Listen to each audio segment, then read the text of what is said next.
Kaixo, gaur ikasiko dugu nola kalkulatu funtzio baten izate edo definizio eremua. Lehenik eta behin, gure buruari galdetu behar diogu zer den definizio eremua. fx funtzio baten definizio eremua edo izate eremua, fx irudia duten balioen multzoa da. Horrela esan da, ulergaitza da. Hitz sinpletan, funtzio bat ez da zertan beti existitu behar. X batzutarako bai, eta agian beste X batzutarako ez da existituko. Jarraian ikusiko dugu nola kalkulatu funtzio baten definizio eremua adierazpen analitikoa edo formula daukagunean. 3 funtzio mota aztertuko ditugu. Polinomikoak, arrazionalak eta irrazionalak. Funtzio polinomikoak. Zeintzu dira funtzio polinomikoak? Fx berdin adierazpen polinomiko bat daukagunean du funtzio polinomikoa. Adibide batzuk hemen dituzue. Funtzio hau, 3. mailako funtzio polinomikoa da, beste hau ere 3. mailako funtzio polinomikoa da, x-en koefizientea bat zati 3 eta x kuboren koefizientea 2 eren direlarik. Hx funtzioa 2. mailako funtzio polinomikoa da. X karraturen koefizientea 2pi da eta x-ena 20pi. 3 funtzio hauetan zein da definizio eremua?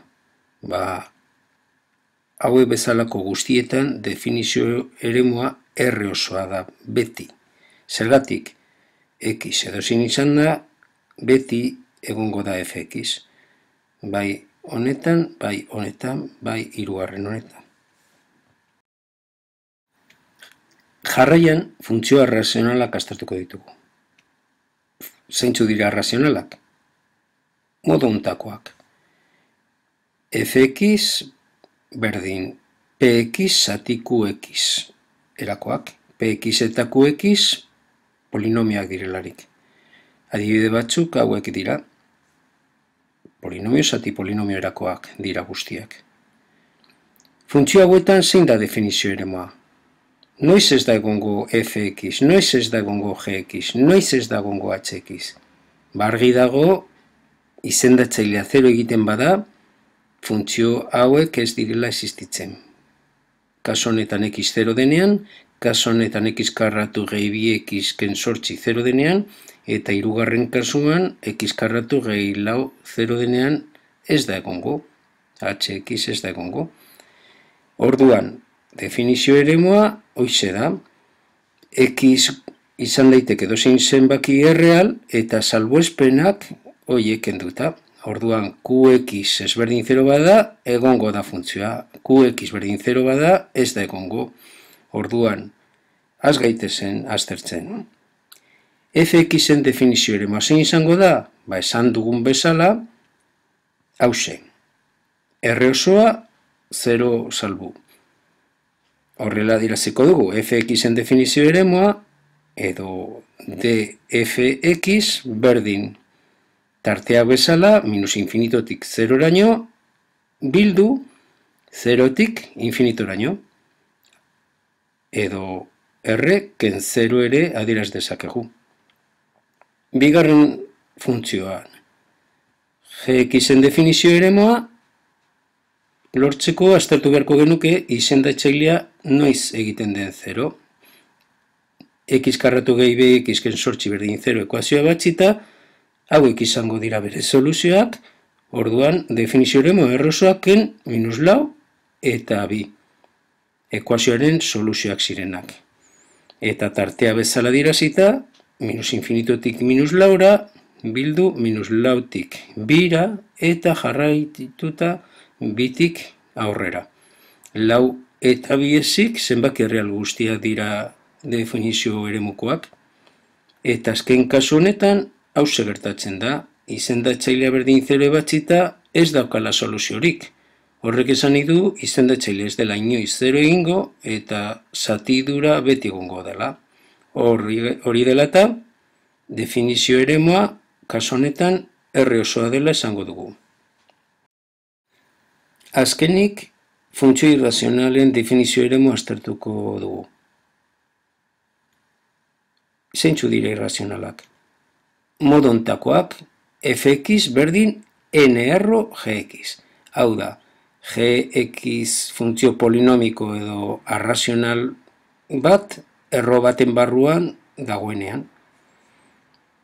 Kasu batzuk ikusiko ditugu. Adibide guzti hauek. 5 adibide ditugu hemen, guzti hauetan funtzio bat daukagu erro baten barruan sartuta, bigarren erro baten barruan edo hirugarren erro baten barruan sartuta. Zeintzu dira funtzio hauen definizio eremua? Bi kasu bereiztuko ditugu, n bakoitia den kasua eta n bikoitia den kasua. Zergatik dira ezberdinak? Bakoitia den kasuan, hauxe da adibide bat, hirugarren erroa edozein zenbakirena beti egongo delako. Zenbaki hau positibo zein negatibo izan, bere hirugarren erroa existituko da beti. Ez da berdin gertatzen bigarren erroa, laugarren erroa edo seigarren erroa daukagun kasuetan. Bigarren erroa bakarrik egongo da, x-ken bat hori positibo baldin bada. Eta hemen gauza bera gertatuko da. X karratuken lau x-ken 5 positibo bada, ix egongo da. Negatibo bada aldiz ez.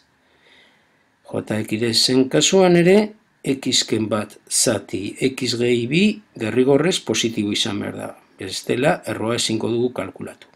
Beraz, n bakoitia baldin bada, definizio eremua r osoa da. Eta n bikoitia baldin bada, 2, 4, 6 edo lako oraik, definizio eremua lortzeko gx barruko funtzioa handiago edo berdin 0 izan behar da ezinbestez. Funtzio guzti hauen definizio eremuak beste bideo batetan aztertuko ditugu. Funtzio hauen artean hau bereiztuko dugu, irrazional bat eta razional bat nahastuta daudelako.